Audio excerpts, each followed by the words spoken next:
Ayan, ito po yung aking binta. Ang araw lang po ito, ngayon lang po ito.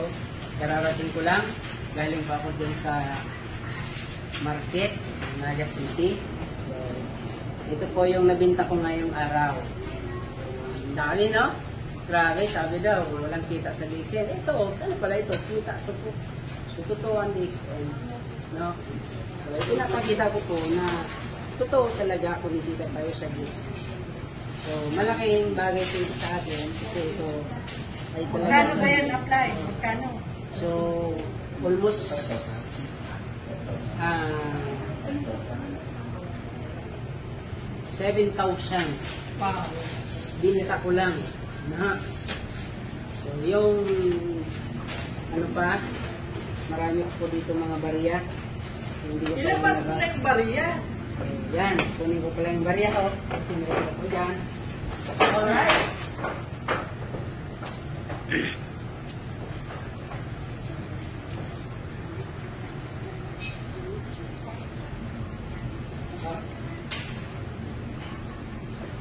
Totoo ang DXN. Nandito yung aking barya. Ayan. Grabe. So, nakakasaya ho sa DXN. No? So, pag direct selling ko po ito ngayong araw. No? Yan. Napakaganda mag-DXN po. Ayan po yung mga barya ko. Ayan. So, happy? Yes! Okay.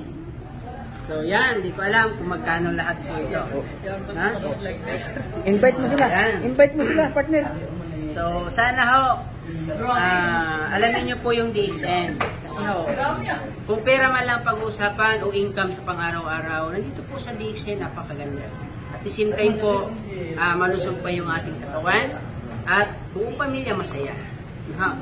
So, nakakatulong po talaga ang DXN sa atin. So, sana ho, kayo din po, i-try nyo po mag-DXN para maranasan din po ninyo ito. Ano po masasabi nyo sa mga negative? So, sa mga negatibo po, buksan nyo lang po yung isipan para makita nyo yung tunay at totoo po yung DXN. Marami po nag-DXN pero hindi nila nakita ito. So, bakit? Kulang po kasi yung trainings, yung pag-attend ng mga orientation sa DXN. So, kailangan po talaga yon. So, ako kasi po, ang ginawa ko lang dito sa DXN, attend ako ng mga training. Ito ho, nagamit ko po yung DXN. Actually, hindi ko man talaga ito kaya mag-DXN.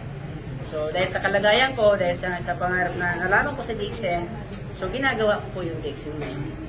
So, maraming salamat po. Sana magkita-kita po tayo sa DXN. So, Good morning! Wow.